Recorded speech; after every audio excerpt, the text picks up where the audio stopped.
TSPSC చైర్మన్గా Akunuri Murali sir అని ఇచ్చారు.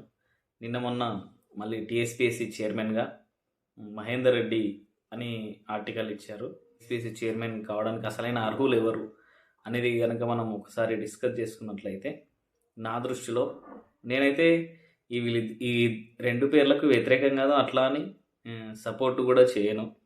ఎందుకంటే టీఎస్పీఎస్సీ అనేది సరైన వ్యక్తి చేతిలోకి వెళ్ళాలనే కోరుకుంటాం. ఎందుకంటే ఒక అసమర్థుని చేతిలో టీఎస్పీఎస్సీ పగ్గాలు పెట్టినట్లయితే ఎట్లా ఉంటుంది అనేది మనం గత టీఎస్పీఎస్సీ చైర్మన్ జనార్దన్ రెడ్డి గారిని బిహేవియర్ కానీ, అతను నడిపించిన తీరును కానీ, నిరుద్యోగ అభ్యర్థులను పెట్టిన ఇబ్బందులు కానీ చూస్తే అర్థమవుతాయి. కాబట్టి నెక్స్ట్ తదుపరి టీఎస్పీఎస్సీ చైర్మన్ కాబోయే వాళ్ళు ఎవరు ఉండాలి అనే దాని గురించి ఇలాంటి వ్యక్తి అయితే బాగుంటుంది అని నాకు అనిపించింది. సో అది మీతో షేర్ చేసుకోవాలనుకుంటున్నాను. సో మీకేమనిపిస్తుంది? మీ ఒపీనియన్ కూడా కామెంట్ చేసే ప్రయత్నం చేయండి. ఫస్ట్ ఆఫ్ ఆల్ మన ఛానల్ని సబ్స్క్రైబ్ చేసుకొని ఎంకరేజ్ చేయండి. ఇది మన ఛానల్, మన నిరుద్యోగుల ఛానల్ కాబట్టి సబ్స్క్రైబ్ చేసుకొని సపోర్ట్ చేయండి. మరిన్ని వీడియోలతో మీ ముందుకు వస్తూ ఉంటా. ఇంకా లేట్ చేయకుండా అసలు టీఎస్పీఎస్సీ చైర్మన్కు ఉండాల్సిన లక్షణాల్లో నేను అనుకుంటున్నవి ఏంది అని ఒకసారి డిస్కస్ చేసుకుందాం. ముఖ్యంగా టీఎస్పీఎస్సీ అనేది రాజ్యాంగంలోని 24వ భాగంలో ఆర్టికల్స్ 315 నుంచి 323 వరకు యూపీఎస్సీ కానీ స్టేట్ పబ్లిక్ సర్వీస్ కమిషన్ గురించి మనకు రాజ్యాంగంలో వివరించడం జరిగింది క్లియర్గా. ముఖ్యంగా state public service commission chairman అయితే గవర్నర్ నియమిస్తారు. అది స్టేట్ ప్రపోజ్ చేస్తుంది. కౌన్సిల్ ఆఫ్ మినిస్టర్స్ ప్రపోజ్ చేస్తే వాళ్ళలోంచి ఒకరిని చైర్మన్గా, మిగిలిన 9 మెంబర్స్ 9 మందిని సభ్యులుగా నియమించే అధికారం గవర్నర్కు ఉంటుంది. వారిని తొలగించే అధికారం రాష్ట్రపతికి ఉంటుంది. ముఖ్యంగా టీఎస్పీఎస్సీ చైర్మన్గా నియమింపబడే వ్యక్తి మొట్టమొదటి లక్షణం ఏంటిదంటే అపొలిటికల్, అంటే రాజకీయాలతో ఎలాంటి సంబంధం లేని వ్యక్తి అయి ఉండాలి. అదేవిధంగా ఇప్పుడు ఎలాగూ చైర్మన్ పదవి అనేది నామినేటెడ్, అంటే అపాయింట్ చేస్తారు, గవర్నర్ అపాయింట్ చేస్తారు. ఎవరు? ముఖ్యమంత్రి మంత్రిమండలి సలహా మేరకు, అంటే వీళ్ళు సలహా ఇస్తే గవర్నర్ అపాయింట్ చేస్తారంటే వీళ్ళకి అనుకూలంగా ఉన్న వాళ్ళనే చైర్మన్గా నియమించే అవకాశం ఉంటుంది. వీళ్ళకి అనుకూలంగా ఉన్న వాళ్ళని చైర్మన్గా నియమించినా సరే, చైర్మన్గా అయ్యేంత వరకు వీళ్ళు ఎలాంటి పలుకుబడి ఉపయోగించుకుంటారో మనకు తెలియదు. కానీ ఒక్కసారి చైర్మన్ అయిన తర్వాత ఆ పదవికి న్యాయం చేసే విధంగా రాజకీయాలకు తలొగ్గకుండా ఉండే నికార్సైన వ్యక్తి టీఎస్పీఎస్సీ చైర్మన్గా నియమించబడాలి. కమిట్మెంట్ ఉన్న వ్యక్తి కావాలి. నిరుద్యోగులకు మంచి చేయాలని గట్టి స్థిర నిర్ణయం, కమిట్మెంట్ ఉన్న వ్యక్తి టీఎస్పీఎస్సీ చైర్మన్గా అయితే నిరుద్యోగులకు న్యాయం జరిగే అవకాశం ఉంటుంది. ఆ తర్వాత నిరుద్యోగుల పక్షపాతి అయి ఉండాలి. ఎందుకంటే ఇప్పుడు నిరుద్యోగులకు చాలా అన్యాయం జరిగింది ఇప్పటివరకు.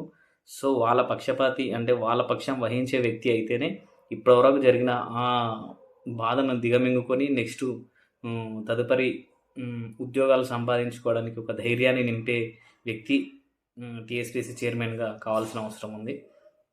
ఆ తర్వాత ఆ పదవిలోకి వచ్చిన తర్వాత నిరుద్యోగుల్లో ట్రస్ట్ బిల్డ్ చేయాల్సిన అవసరం ఉంది. మొట్టమొదటిగా చేయాల్సింది నిరుద్యోగుల్లో ఈ వ్యక్తి మనకు న్యాయం చేస్తాడు అనే విధంగా ట్రస్ట్ బిల్డ్ చేసే వ్యక్తిని టీఎస్పీఎస్సీ చైర్మన్గా నియమించాలి.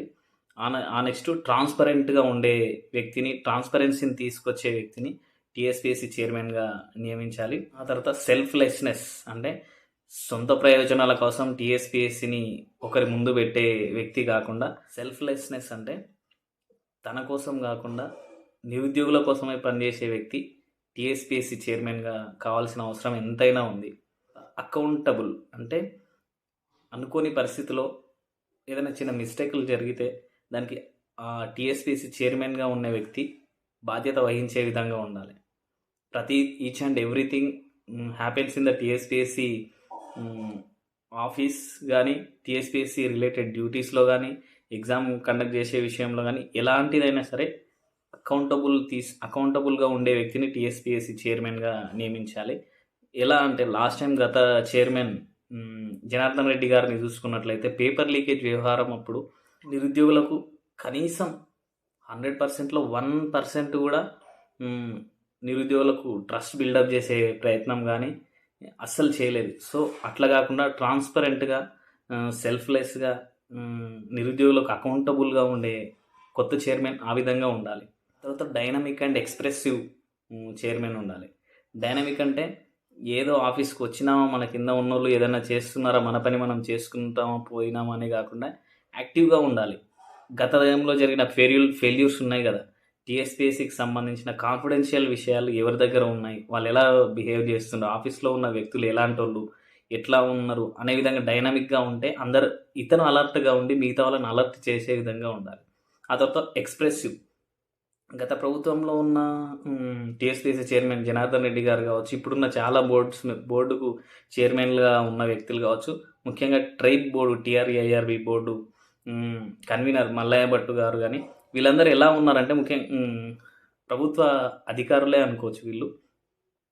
ఎలా అంటే చిన్న ఒక్క ఇష్యూ వల్ల అన్ని నోటిఫికేషన్‌లు కోర్టు మెట్లెక్కుతున్నాయి. దాన్ని అధికార ప్రభుత్వం దృష్టికి గాని, సీఎం దృష్టికి గాని తీసుకెళ్లే ప్రయత్నం ఒక్కరు గూడా చేయట్లేదు. కోర్టులో కేసులున్నాయి, నోటిఫికేషన్‌లు ఆగిపోతున్నాయి. దానికి మెయిన్ రీజన్ వచ్చేసి హారిజాంటల్ రిజర్వేషన్. సో, అది ఏంది? ఇష్యూ ఏంది? గవర్నమెంట్ ఎలాంటి చర్యలు తీసుకోవాలనేది ప్రభుత్వానికి వివరించే ప్రయత్నం ఒక్కరు గూడా చేయట్లేదు. సో, బీ ఎక్స్‌ప్రెసివ్ అనమాట. ఇది ఇష్యూ. దీన్ని మీరు ఈ విధంగా చేయాలి. ఒక జీవో తీసుకురావాలి. జీవో తీసుకొస్తే ఈ ప్రాబ్లమ్ అంతా సాల్వ్ అయిపోతది. అసలు నోటిఫికేషన్‌లు అనేవి కోర్టు మెట్లెక్కే అవకాశమే ఉండదు అని ముఖ్యమంత్రికి గాని, కన్సర్న్ మినిస్టర్‌కి గాని విషయాన్ని క్లియర్‌గా ఎక్స్‌ప్లెయిన్ చేసే వ్యక్తి ఉండాలి బోర్డు చైర్మన్‌గా. ఈ బోర్డు అనే కాదు, ఏ బోర్డు తీసుకున్నా ఇలాంటి వ్యక్తే ఉండాలి. ఎందుకంటే ఇప్పుడు అన్ని నోటిఫికేషన్‌లు కోర్టు మెట్లెక్కుతున్నాయంటే దానికి మెయిన్ రీజన్ స్టేట్‌లో సబార్డినేట్ సర్వీస్ రూల్స్ చేంజ్ చేయాల్సిన అవసరం ఉంది. సో, అవి చేంజ్ చేయకుండా కోర్టు మెట్లెక్కుతున్నారు అంటే ఎక్కుతారు మరి. మీరు సర్వీస్ రూల్స్ చేంజ్ చేయనంత వరకు ప్రతి నోటిఫికేషన్ కోర్టు మెట్లెక్కాల్సిందే.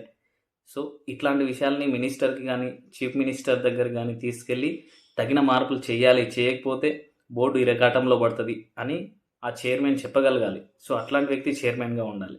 ఆ తర్వాత విజనరీ అయ్యుండాలి టీఎస్‌పీఎస్సీ చైర్మన్. మంచి విజన్ ఉన్న వ్యక్తిని టీఎస్‌పీఎస్సీ చైర్మన్‌గా నియమించాల్సిన అవసరం ఉంది. సో, ఇవి నేను అనుకుంటున్న విషయాలు.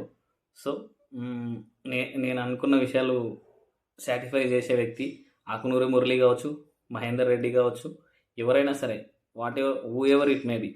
సో, ఆ వ్యక్తి మన నిరుద్యోగుల తరపున ఇంత బాగా డిసిషన్ తీసుకొని యాక్టివ్‌గా ఉండే వ్యక్తి, న్యాయం చేసే వ్యక్తి అయితే పేరుతో పని లేదు. సో, మనకు మంచి చేసే వ్యక్తి కావాలి. అలాంటి వ్యక్తి ఎవరు అయినా పర్లేదు, యాక్సెప్ట్ చేస్తాం. ముందుగా మనలో ట్రస్ట్ బిల్డ్ చేయాలి.